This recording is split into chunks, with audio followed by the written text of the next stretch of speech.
What's going on, everybody? How y'all feel? Tune in to another great episode of Male Translation with your host, Clarence Brown.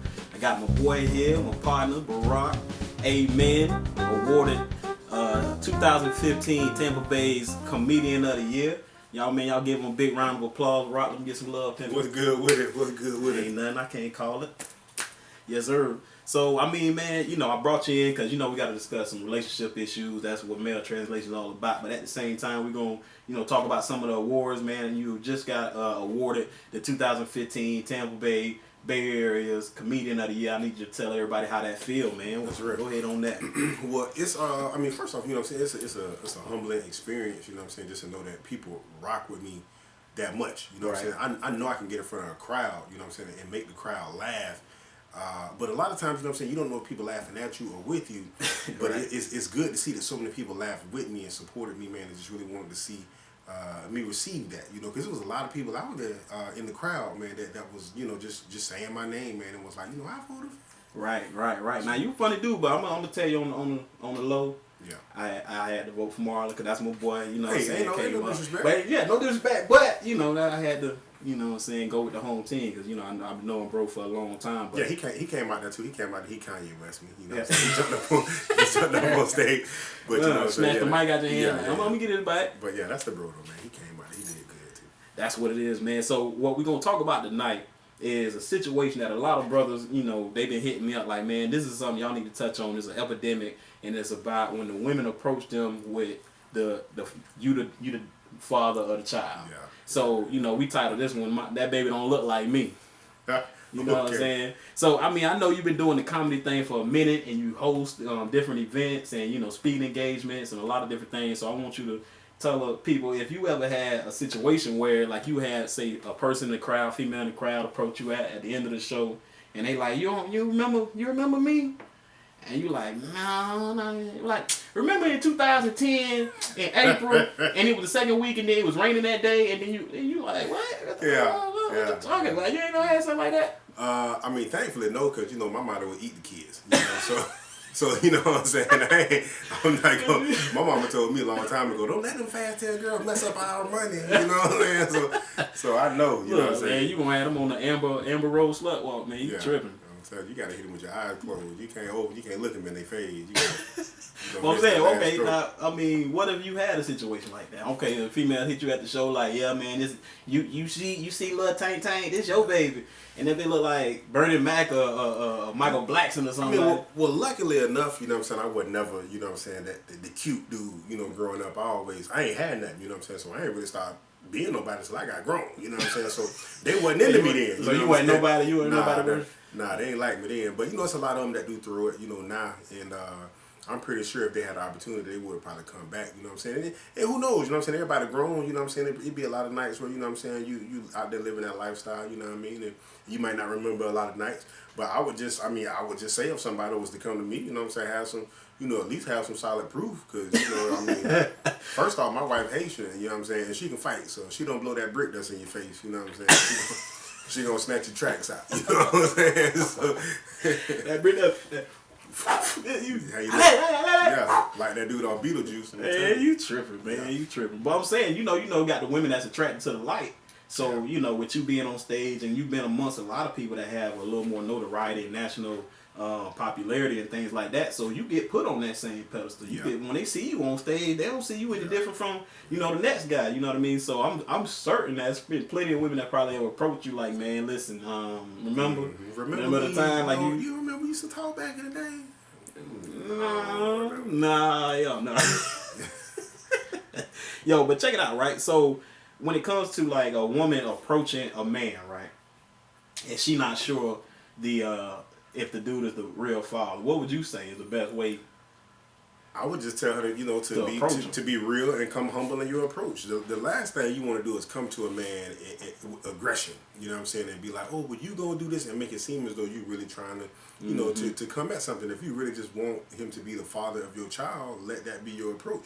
Because it's a lot. I didn't meet my dad until late in life. I was like 19 years old when I met my dad. Right. And it wasn't on one of them, oh, well, what you gonna do for me that you didn't do for me growing up type things. It was just, hey, man, look, you know, I'm a man. I don't, you know what I'm saying? I don't want nothing from you. You know, it's just I want to know who my father is. You know, and I would think that, you know, that would be the route to take. Just, you know, just come at him seriously, you know, and humble. Don't come in and try to cause no friction or confusion to come talking about his wife or his current girlfriend or whoever. Cause that's gonna really get you kicked out. Don't try to come and try to recreate that lost flame or whatever. You know? Right. But you know, I mean, in my view, I feel like if a woman's gonna approach a man and she not sure that the dude is the father of the child, I would say don't approach him. Don't approach him at all. Just because, listen, now you're going to come in with all these accusations. Like you said, you better have proof. Now, the proof is in the results. You dig what I'm saying? So now, there's no need for you to at least be... You remember, that one night, I got, look, you got a tattoo on your left leg. You don't need to be doing all that. You know what I'm saying? Especially when you don't really know who the father of the child is. So, you know, you got the Maury TV shows and all that, and the father is, and you know what I'm saying, putting people all on blast. Yeah. You don't need all that, especially... when you go up there and you accuse this man of being the father of your child, and you like that he is not the father. 1,013% sure. No, I mean, they be on there like, man, it's 100,000% sure. I know it was him. Yeah. It might have been his brother, but I think I know it's him. It turned out it wasn't him. And it wasn't even a brother neither. Yeah. You know what I'm saying? So I mean, that's just something that I know y'all comedians probably deal with a lot. As far not as far as being accused of being the father of the child. Oh yeah, but them women they throw it. You know what I'm saying? Because they think your credit score is 800. You know what I'm saying? Just because you in the light. You know what I'm saying? They don't know you struggling and you still owe Sally Mae. You know what I'm saying? They don't get it. It's Navient now. Oh yeah, that's true. Navient. Yeah, they switched up. They gotta get it like Drake. Oh yeah. I'm telling you, bro. I be hitting them with what's the word? Forbearance. Forbearance. Everything. So this is Navient forbearance. Yeah, straight up. Who I speak to? What forbearance? Hold on. So yeah, man, it really be like that. Now, it's funny though that I know you have an event coming up, right? You're on your Russell Simmons game, and you know I can't do nothing but respect that. But I want you to kind of tell the people about what the event is. I think it was punchlines or poetry. Poetry and punchlines. Poetry and punchlines. Tampa Improv, Sunday, January 24th. It's just an event that I really created, man, because so many people who can appreciate poetry also can appreciate comedy. And it's all so much in the story and the punchline because it's one's perception of their own pain. You know, a lot of people don't know that most comedians, you know, are some of the most depressed people walking among us. And that's the same as poets. A lot of poets are the most creative introverts that you'll ever meet. But they've got an interesting story to tell. And the punchlines is all the same. It's just all within the perception, you know what I'm saying? So I just thought I would bring that marriage between poetry and comedy, and I thought that Poetry and Punchlines was the perfect title for it. Right. And it's something that's needed, you know, in our local area right now. So what the people, when they come out, what can they expect from you? Oh man, you can expect ignorance and intelligence intertwined, because it's true. I mean, just like, you know, just like myself, it's pretty much this reflection of me. You know what I'm saying? Not only am I a dude that used to be in the street, but now I found a better way of life. It's just us being able to communicate on so many different levels, and bring that intelligence of the poetry with the funny and the comedic relief of the comedy together to have serious topics and still ending out on a good laugh. Everybody come out and have a good time. Something that's safe. It's not really, you know what I'm saying, for the thugs. You know, thugs, you welcome to come out. You welcome, but yeah, just we're not on that. You know what I'm saying? So keep your guns at the door. Yeah, it's on that get dressed up, come out, have a good time, bring somebody with you, or meet somebody while you're there. Yeah, that's a good look. Now, I know you all online everywhere, but you got to tell the people as far as like where they can find you, say if they want to book you. You know, your schedule locked down. Like. First off, my Christian Mingle swinging right now. You know, you hit me on Christian Mingle. You know, I'm on there. You know what I'm saying? Look for me, won't he do it? You know what I'm saying? I'm on there. No, I just messing with you. But anything, you know what I'm saying? Barak, Amen. You spell my name B-A-R-A-K. A lot of people like to spell my name like the president. They like to put a C in my name, but it's B-A-R-A-K. Last name A-M-E-N, like you said at the end of a prayer. You can go to my website, www.barakamen.com, Facebook, Barak Amen, YouTube, Barak Amen. Also, you can go to the other website, Purple Kiss ENT. That's my entertainment company. We've been doing this since 2008. I mean, and not only is it just me. I mean, I also work with other entertainers as well. You know, poets like my homegirl. Shouts out to Poetic Kiss. I've been working with her for a while. She's a great poet. I mean, it's just it's so much talent out here, and I feel like I want to bring the talent that people wouldn't normally see. You gotta support local talent before they blow up. Definitely. And that's what I'm trying to do now, bro. You know, I appreciate you swinging through on the mail translation set, man. And like I say, with your name being Barak, I'm sure they be hitting you like, man, you ain't you his cousin, right? Yeah, they do. I mean, and I ain't gonna lie, they throwing it. You know what I'm saying? But luckily, like I said, you getting awarded now. Now they throwing you panties on stage. All right, now how your wife rushing with the brick salt. Yeah, but luckily, like I said, man, I'm married, so a lot of times I try to put them on the single homies. You know what I'm saying? I let them know, look, man, my homeboy from out of town. You know what I'm saying? No, they're like, he ain't doing that. Where he at? Yeah, he ain't the one.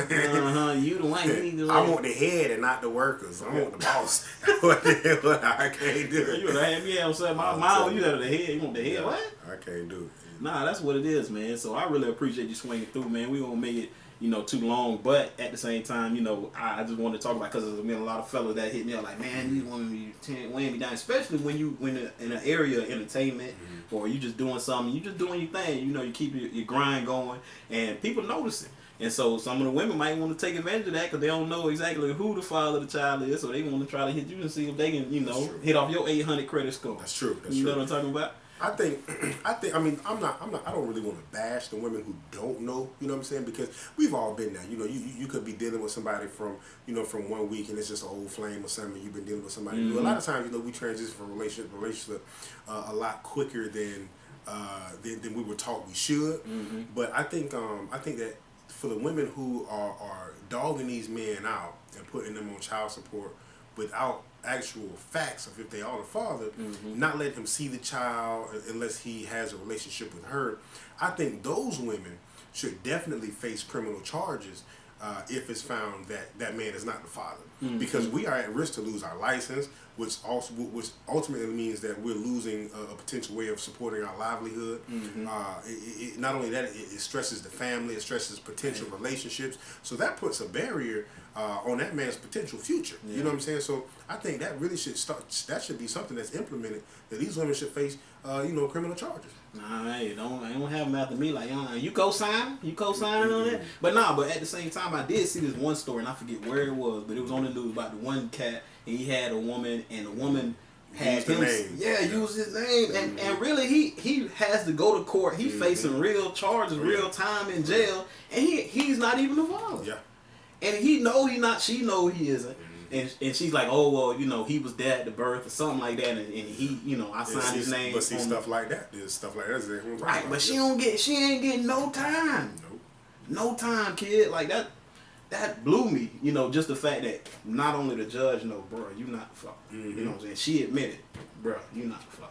But it's this, the court system. I mean, we as men, especially we as black men, have seen how the court system is completely not in our favor. Regardless of, even if you are attempting to take care of your child and support your child, the court system is still not in your favor. You know what I'm saying? The court system is in the mother's favor. However, the mother can go out and get all types of assistance for this child that we ultimately have to end up paying as taxpayers.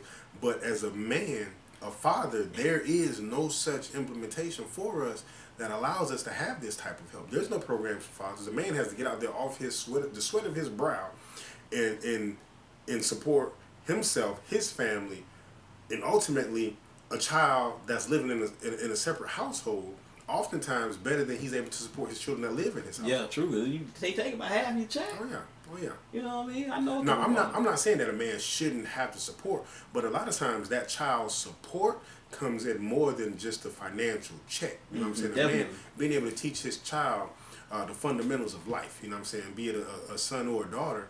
A father is very important, plays an important role in a child's life. No doubt. So I think not only should the emphasis be put on financial support, they should also, implement that he has to be allowed to be in that child's life to support that child as a parent. You know what I'm saying? A lot of times they just want you to pay you money, but they don't care if you actually see this child. Right. And then in doing so, they don't know how those funds are being utilized for that child. Now, true enough, I know that, child support is oftentimes just reimbursement for what good mothers are already doing for their children, because she's already paying out of her pocket for extracurricular activities, light bill, cable bill, food, and all that. But guess what though?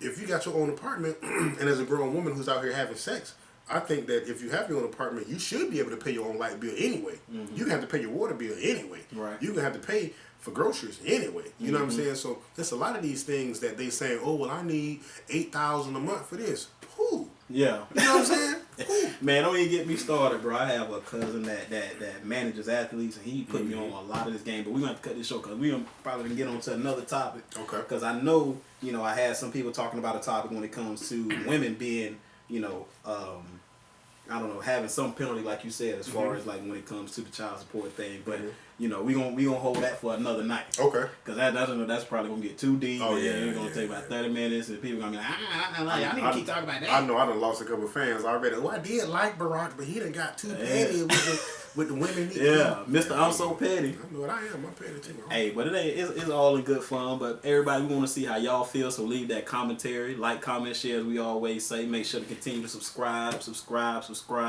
Got my boy Barak here. I want to ask you one more question, man. What's next on your plate, bro? Like, what can people expect coming up? Poetry and Punchlines come out Sunday, Exactly. January 24th at the Tampa Improv. Doors open at 9 o'clock. Showtime is 9:30. I would say be there on time or early because we start white people time. It's not no color folk. We start on time, so be there. A little tough, man. White people time, you tripping, man. I'm telling you. White people time be like 15 minutes before it. You know what I mean? Exactly, yeah. Because if you're on time, you're late. Man, but you dealing with sisters, and you know they don't get ready no time soon. Well, okay, well, my bad. Black folks, showtime is 8 o'clock. There you go. And And let them be there at 9. Yeah, there you go. That's how that works. And that's what it is, everybody's male translations. That baby don't look like me. Got Barak, amen. Y'all check him out. We got the Punchlines of Poetry coming up January 24th, so be sure to check that out. As well as y'all stay tuned in for more episodes of male translations because we're doing it every week. We're trying to drop some gems on y'all and open up a lines of communication for people to be able to, you know, reconnect with their loved ones. So y'all see us again next week. Clarence Brown, Barak, we're going to sign out. See y'all next week.